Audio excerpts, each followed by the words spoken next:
Hello, everybody, and welcome back to the final NFL preseason preview, whatever. I know I just said preseason, but it's regular season preview. This is being recorded less than 24 hours before kickoff between the Chiefs and Lions. I know everyone's excited. We just had a fantasy football draft last night. The excitement's in the air. You got Dan Campbell versus Andy Reid, Mahomes versus Goff. One of them's favored in that matchup. I'm going to let you figure out who. It's not obvious at all. But I'm joined here with my father, and we have a lot to talk about tonight, don't we? On the eve of the start of the new year, yes, we do. So we're going to kick it off. We're just going to start with some fantasy football. And this is one sleeper. I cheated because I couldn't narrow mine down, so I'm going to let you go first. When we were talking about fantasy football sleepers and just watching players through the preseason, players that, we thought were coming out in the draft and thought that they could do something more so than what they were projected. I just really think that Cedric Tillman is going to be a guy this year for the Browns. And No, the Bengals do not need him. no, they don't. But I think that they are really going to use him. He's great at work in the middle of the field. He's a big guy.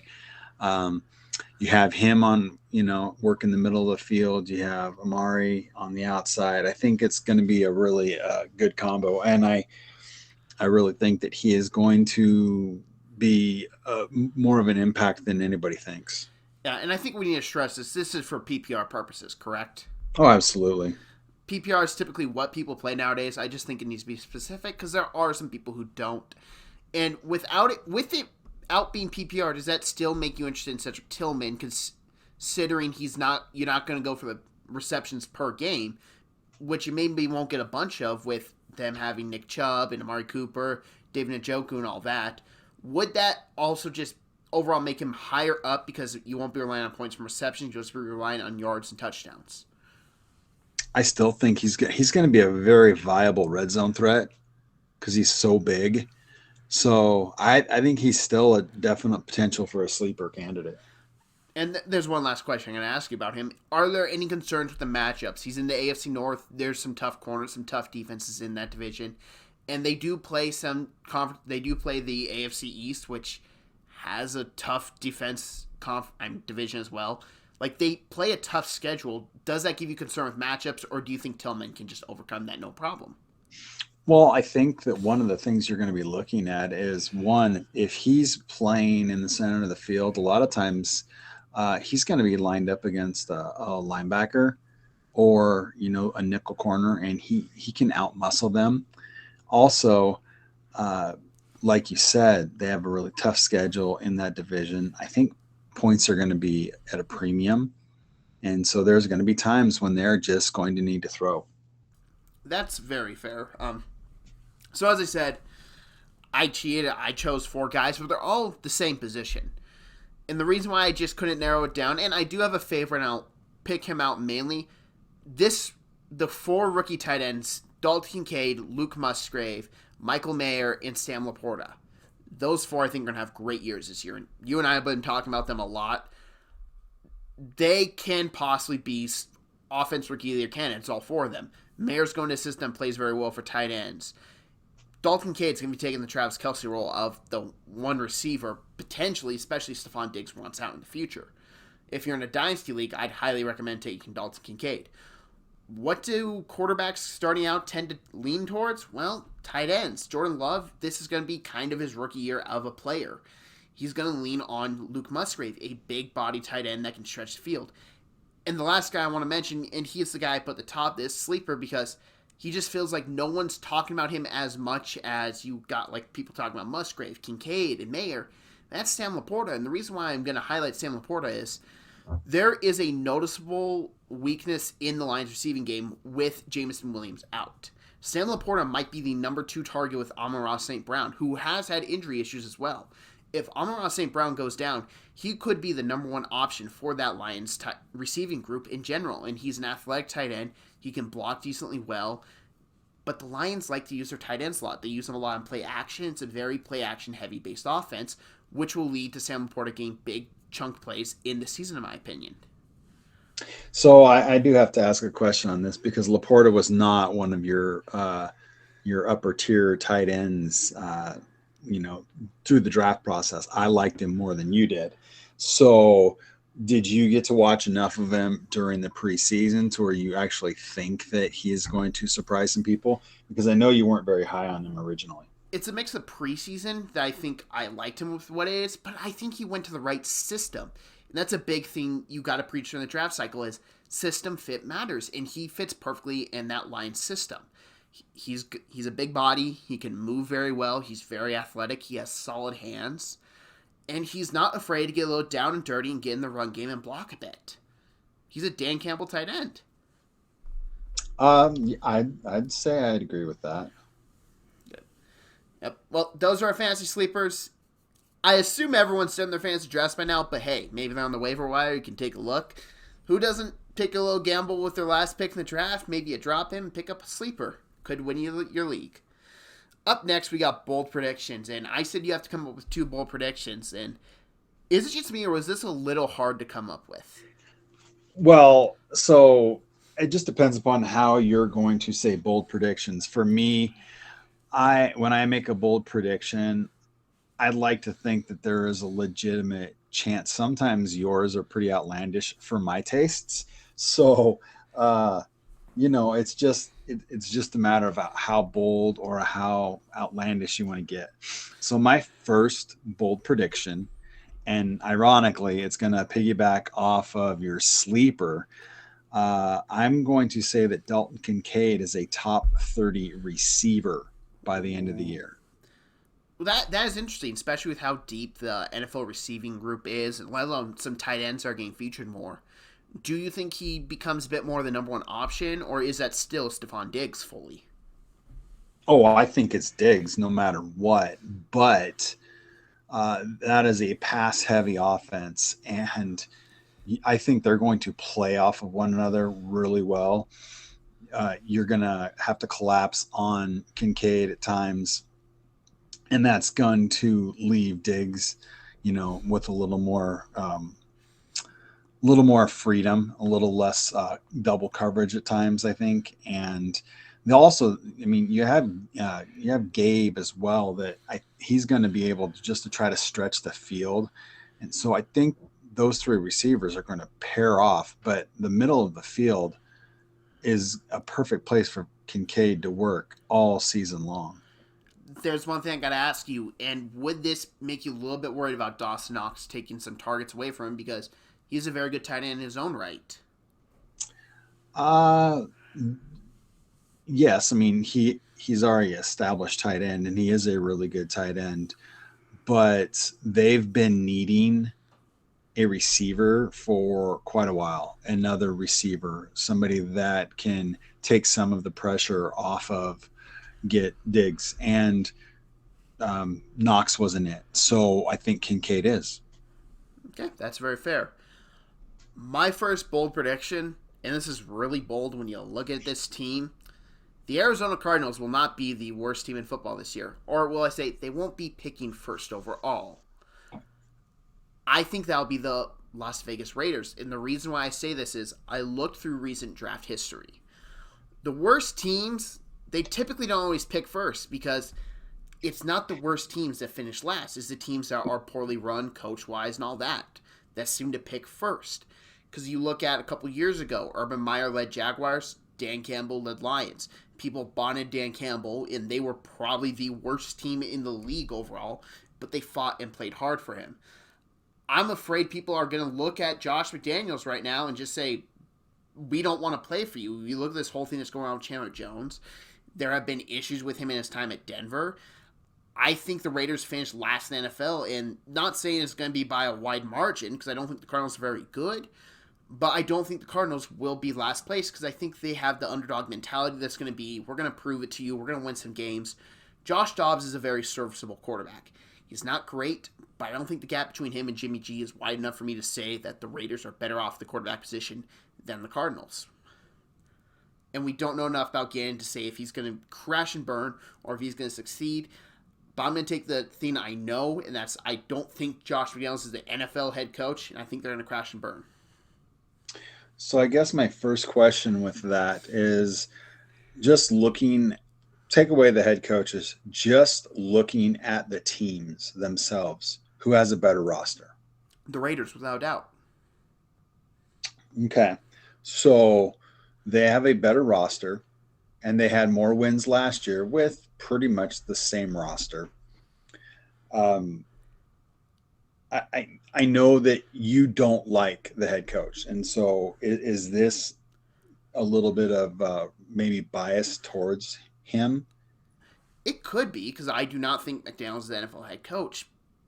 But then again, that you look at these two schedules, and this is something you also got to take in mind. Who plays a harder schedule, the Raiders or the Cardinals? I'd say they both actually play a pretty hard schedule. In fact, if you realize who the Cardinals have to play this year, they have to play the AFC North.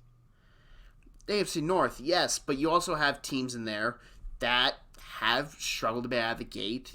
You have the Steelers, who have historically, in the recent history, not historically, have come out usually around 2-2 at best, but they have been known to sleep and lose games to mediocre subpar teams. The Ravens, you don't know about their health and injury history, if that's going to hold up. The Bengals, I feel pretty confident saying they're going to beat the Cardinals. And the Browns, I'm just not high on the Browns, and that game wouldn't surprise me if the Cardinals won. But I also look at this. You look at divisions overall. The Raiders are in a much harder division. I know you're NFC West homer, but the AFC West is a harder division. Oh, well, you have the reigning Super Bowl champions in that division, and you have the Chargers, two playoff teams. And the Broncos are going to be a better, well-run organization this year. Sean Payton leading the charge. Well, they're going to be a better run organization. That does not necessarily mean that they are going to have just more wins. Keyword why I said better run, not better team. Okay.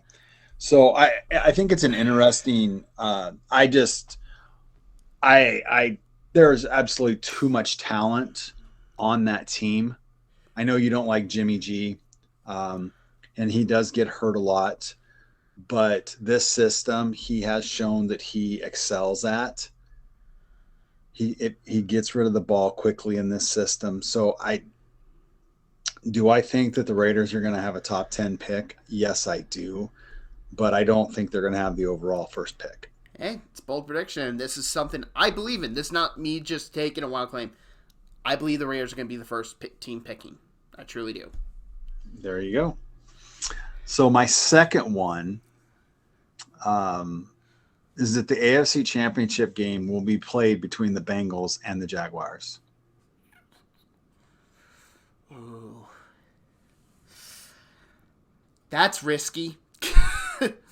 Bold prediction, right? Well, I could see some people saying that's not bold, but it is bold if you ask me, because you're betting against the best coach-quarterback combination in the NFL. Now, you're not saying that Mahomes is going to get hurt and all that. You're saying fully healthy Chiefs are not going to make it, correct? I'm saying fully healthy Chiefs, fully healthy Bengals, fully healthy Jaguars. The Bengals and the Jaguars are in the AFC Championship game. So, do you think that leads the Chiefs are going to have a harder schedule? They're in a harder division. The Bengals will be in a bloodbath. That's the AFC North in general, and they play each other. But the Jaguars have a noticeably much easier division out of any other team in the AFC in like the title contention. Do you think that weaker schedule will help benefit the Jaguars in that pursuit? I do. I actually think that they're probably going to be either the 1 or the 2 seed. Very interesting. Very interesting. And I think the last thing I got to say, does this mean Trevor Lawrence is the MVP conversation? If he plays like he did towards the end of last season, he is absolutely in the MVP conversation. Okay. Does this mean Urban Meyer's the worst coach in NFL history? He ranks up there. I don't know. There's been some really, really bad. Yep. So now time for my last bold prediction. And I went negative with my first one, but I want to go positive with my second one. I think the Commanders found their guy at quarterback. I think Sam Howell is the quarterback of the future. And I'm not just talking about like I don't know how to say this, like a stopgap guy. Not like a Davis Mills last year. I mean legitimate starting quarterback that can have them contending for the playoffs every year in Sam Howell. Sam Howell was a very highly touted prospect coming out of high school. He went to North Carolina, was phenomenal his first 2 years, had a lot of NFL talent around him, then came back for his third year and suffered majorly. He has talent, went to the NFL, and he was forced to play a different style of football. He had to play a bit more of a run-first style of football where he was in charge of running the offense. He had to run the football. And he noticeably had a worse passing season, but he had a really dynamic rushing season that year. And you look at how he kind of did last year at the end of the season for Washington. He didn't blow you away, but he didn't do anything that would make you think bad. And I look at how Washington's built this team. Ron Rivera is a football mind I trust. I know a lot of people don't like him on social media anymore. He's become an enemy of a lot of analytical-based guys since his take last year about he didn't know they could be eliminated for the playoffs. Say what you want, Ron Rivera knows what he's doing as a head coach. He sees something in Sam Howell, and you look at this talent around him. He's got Terry McLaurin, Jahan Dotson, Curtis Samuel's other receiver, correct? Yes. Brian Robinson, Antonio Gibson. Those are 5 legit NFL starters that can just take over a game for you if needed. And that defense is very dynamic as well. This is the perfect recipe for a young quarterback to come into that was highly touted, that struggled his last year at North Carolina, but can grow and improve. And let's not forget, they have Eric Bieniemy as offense coordinator, a guy who did work with a young Patrick Mahomes coming out of Texas Tech and going to the NFL. So that's actually pretty fair. I really like Howell. I guess my question would be for that, and you're pretty adamant that quarterback is the most important position, and you'd said he's not a stopgap, but is he more of a just a solid quarterback that can win games, and with enough talent around him, he's not going to lose games? Is that what you're thinking of? Or in a couple years, are you talking about him potentially in an MVP race with your Mahomes and your Burrows and your Josh Allen and anybody else that comes along, your Jalen Hurts? So that's very hard because I've been debating myself all day. I wanted to stress this because I can put myself on a major limb and say he's an MVP candidate in the future, but I haven't seen him rep enough against starters for me to undoubtedly say that. So I will put him in the Kirk Cousins category of really good, will win you games. You just have to have the talent around him for now. Now get back to me at the end of the season. That being said, you find a guy like that in the 5th round, it's amazing. Oh, absolutely. So that's going to bring us to Defensive Player of the Year. And who do you got here? Micah Parsons. Knew it.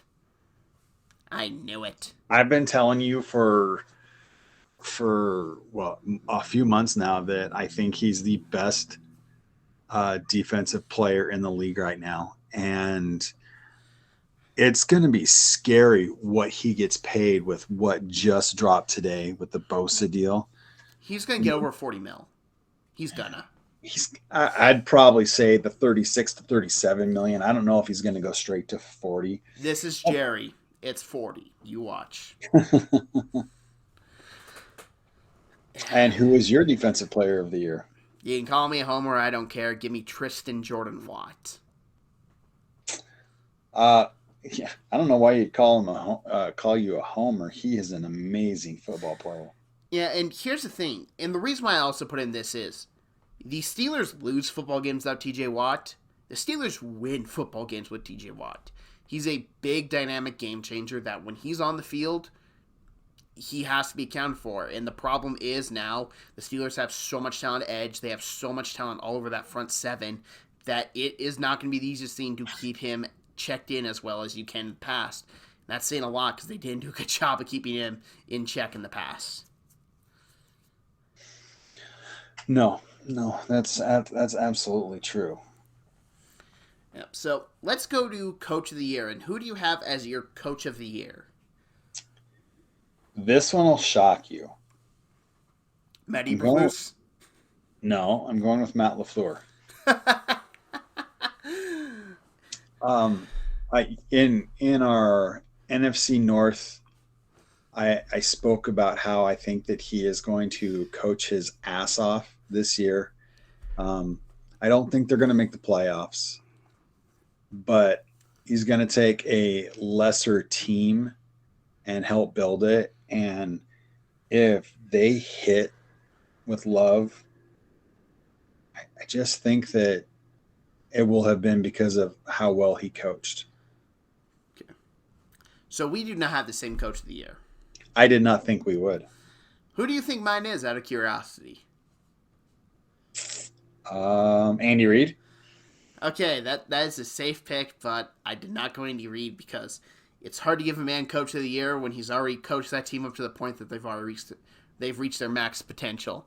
And that's not me saying they're going to regress. No, they're just a Super Bowl team that keep winning Super Bowls.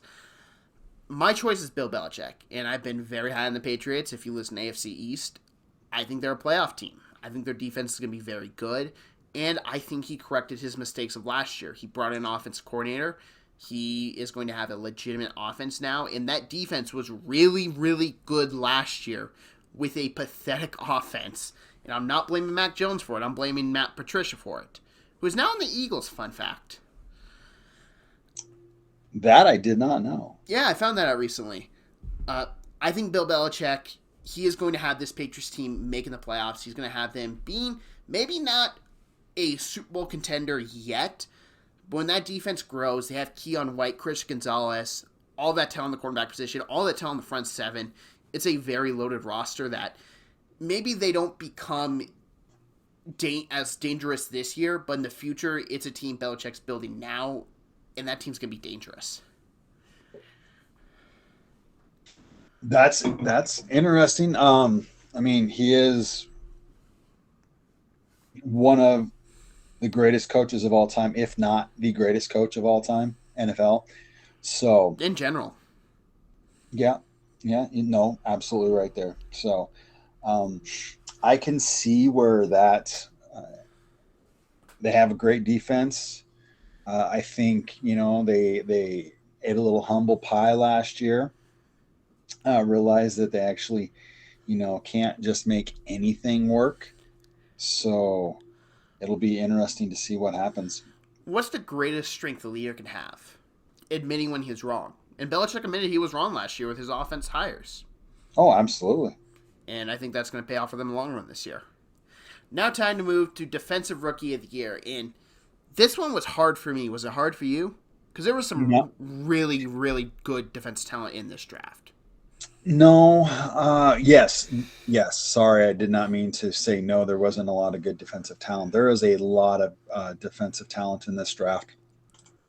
But I just look at the situation, and I think it's going to be Will Anderson. Now, you were noticeably lower on Will Anderson than a lot of people during the pre-draft cycle. Have you kind of come back on that, seen a little bit in preseason, or just do you like the role he's going to be playing in the DeMeco Ryans style defense? I like the role he's going to be playing. And I watched what he did in the preseason. And I was probably a little bit wrong because my biggest concern with him was he didn't look very filled out. He long and lanky, and he uses it to his advantage. So I like I said, I just think that he is going to have a really good year. And let's look at it. He's going to have Tennessee twice. Not really sure how their offensive line is going to be. He's going to have the Colts twice. Not sure how their offensive line is going to be. Even Jacksonville, and I them to be in the AFC Championship, might have a line that struggles. He's got some games where he is going to be dominant. That is very fair, and they open up against Baltimore. Do you think he maybe makes himself known a bit to NFL teams like, hey, I'm here and I'm going to hunt down Lamar Jackson? Um, I I would not say he's going to have a breakout game week one, You think but it's going to be a progression towards the season? I think so. Okay, Yeah. that's very fair. My defensive rookie of the year, I was maybe higher on this guy than everyone else. Jack Campbell. Jack Campbell, he was someone I thought was going to be a first round pick. I was right, not to toot my own horn too much. But I just look at him. He is the perfect NFL style linebacker. He's physical. He tackles well. He's strong. He's fast. He can keep up in the coverage game. That is something that the Lions defense has desperately missed. And they have issues in their secondary, absolutely. But do you take away the middle of the field? With how a lot of offenses use the middle of the field to their advantage, it's a big part of NFL offenses. Put a guy there, you don't want to target the middle of the field, you're limiting teams offensively. And you look at the teams he's playing against this year. He's going to be going against Jordan Love, who we don't know much about. Justin Fields, who is going to be very fast, very dynamic. Maybe not the best passer of the football yet, but you have a guy like Jack Campbell who can spy him, can keep on him, can keep tackling him, can stay pretty much on top of him. And Kirk Cousins is noticeable. He targets the middle of the field often. Now, he's not going to do much when Justin Jefferson's across the middle of the field, but don't feel bad. No one else can either. I just think Jack Campbell is going to bring another dimension to the Lions defense that they haven't had in a long, long time. Maybe ever since I've been born. I would not have thought about him. I think he's going to have a really good season, and you could be right. Yep. That's an interesting take. Yep. And now it's time for Offensive Rookie of the Year. This one I debated with, but I came to the conclusion because he was my number one quarterback this past draft. I'll just stick to my guns. I'll take Bryce Young. I've said enough about Bryce Young. Do I have a little bit of concern for the offense line, Carolina? After the preseason, absolutely. That being said, I trust Bryce. I trust Frank Reich. I trust the offense in general. So I'll just stick with Bryce Young for now. I'm going to go with the same division. Bijan. Bijan. He was the other guy I considered. If I didn't go quarterback, it was Bijan. He is, let's face it, he can be, with all intents and purposes, just unlimited potential. And then he goes to Arthur Smith, who uses running backs and does with running backs what Andy Reid does with quarterbacks. Yeah. I mean, it's very possible Bijan takes the league by storm, soaring to new heights. There's a Falcons pun for everyone there. Oh boy, dad jokes already. Oof. It's gonna And be I'm not dad yet. No, but it's going to be a long season if we're going to listen to those bad jokes. Good. Now, time for MVP. And I said you could not pick Mahomes in this. There were two guys I debated in my head. How many guys did you debate with? So ironically, I had a couple, and I went quarterback, but I already said my defensive player of the year, Micah Parsons. If it wasn't for the fact that this has been a quarterback award for the last few years, I might have gone Micah Parsons for the MVP. I think he's going to have that much of an impact this year. And that hurts me to say because I'm not a Dallas fan. I think he's just amazing. And so I really struggled with not putting him in this. And so that tells you just how good of a year I think he's going to have. I don't think I'll ever see a defensive player win that in my lifetime. And I realized that when I saw prime J.J. Watt didn't win one. That's when I realized it wasn't happening. Well, Aaron Donald did. He didn't win an MVP. Defensive Player of the Year. Yeah, I'm talking about MVP. So my MVP is Joe Burrow. It's a safe pick. It's boring, but it's smart. If you can't take Mahomes, take Burrow. So, I went a little bit off the board here. By off the board, I mean I didn't take a guy who I think will win his division. I took a guy who's got a brand new offense coordinator, a brand new shiny wide receiver, a deadly running back, two good receivers with the rookie wide receiver. Justin Herbert. Herbert is someone we've seen limited in the Lombardi offense for a couple years now, and he has still looked really, really good. And he also struggled with some rib injuries last year, which kind of hampered him. I think you're looking at a healthy Herbert this year in an offense that will play more to his strengths. I think he's going to have a dynamic year. He probably will lead the league in passing yards if I had to guess, and he'll probably have a lot of touchdowns as well. So I'm going to go Justin Herbert as my MVP. Well, I hope so because I have him in fantasy football. So that would not hurt my feelings in the least. Okay. So Super Bowl matchup, and I said you could not pick the Chiefs-Eagles matchup, which you already have said that ain't happening in general. Yes, I did say that's not happening. So who do you have in the Super Bowl matchup, and who do you have as your... Oh, whoops, ESPN's going off there. So my question is... Why is ESPN trying to interrupt this? I don't know. They're jealous. Since you said it couldn't be the Chiefs and Eagles, but could we have had one in if it wasn't the other or vice versa?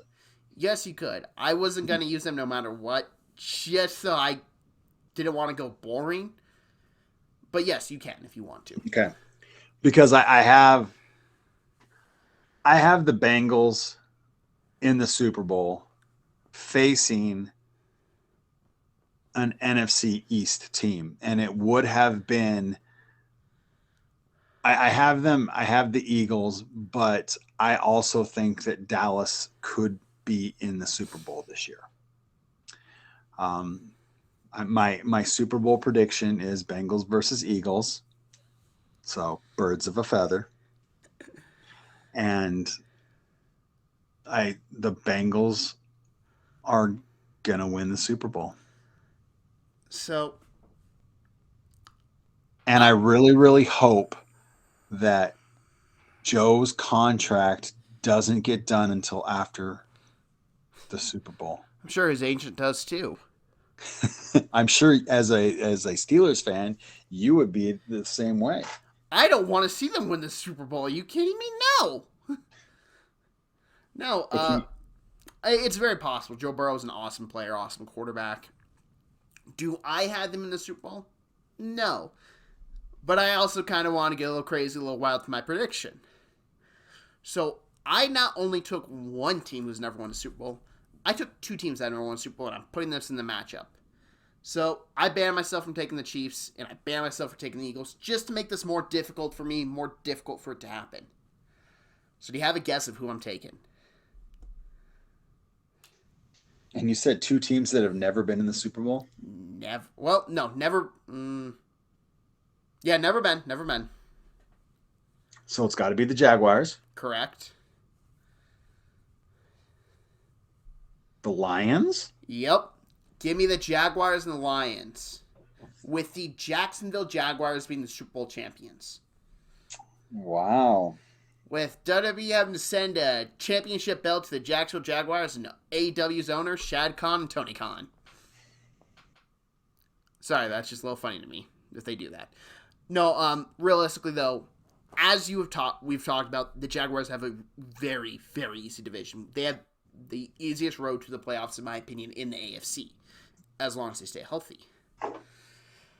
So I looked at that, and if they can get the first seed, that's a team that I don't know if it's going to be easy to beat in Jacksonville, especially if their defense can come together down the stretch. And let's not forget, they did nearly beat the Chiefs in Arrowhead, which is pretty hard. That's a team with a growing quarterback I'm going to take. And I had to look at the NFC, and outside the Eagles, it's hard for me to look. So I was debating between two teams. Not the Cowboys. I don't think the Cowboys will get there with their coach. I took the Seahawks and Lions, and I was trying to narrow it down between those two teams. And at the end of the day, I'm going to take the team that has more or less something to prove. And I know the Seahawks do as well. But the Lions, they kind of just have this ultimate underdog feeling, especially Dan Campbell's their coach, of nobody believes in us. We came here. We built this team from the ground up. It was a barren wasteland when we got here. We built this team up. We have a quarterback who's been in the Super Bowl already. We have a young defense that's getting in place. I like their secondary a lot more than you do. Their offense, I think, is going to be good. I think their offense line is going to be better than you give it credit for. I think this Lions team is going to be dangerous even with competing with the Eagles. But if I take the Eagles out of it, they're just my team to make the Super Bowl out of the NFC. So Jaguars-Lions is my pick. I like their secondary. I really do. I think they did a lot to bolster it in the offseason. I like the addition at linebacker. I think I would have liked to have seen them add a little more depth at the defensive line. And my question mark, like you just brought up, is the offensive line. They have played hurt the last couple of years with their offensive line, and they don't have the depth that they used to, and that would worry me. So I think they are a fun team to watch. I'm looking forward to watching them tomorrow night. But you know, I do think, just like almost every other team in the NFL, with maybe the exception of the Chiefs, they've got questions, right? So even the Chiefs you have questions with, especially with Kelsey just getting a little dinged up and the loss of Chris Jones possibly. I think that Jones will sign before. I think he'll be there tomorrow night. I don't. But hey, maybe that's a bold prediction on your part. There you go. Yes, absolutely. Yes, Yeah. that's the super secret bold prediction. So this will be going up before kickoff. I'm going to try and get this up beforehand. If it's not, this is confirmed that we are recording this before the game even takes place. This is confirmed. We don't know what the score is. But ultimately, I think we both know who we're going to be taking. But we're recording a picks episode right after this, so tune in for that. That'll be coming up later on Thursday. Probably 2 hours before kickoff will be the most time I will give it before it drops. So everyone enjoy, have a great week, and be happy football's back.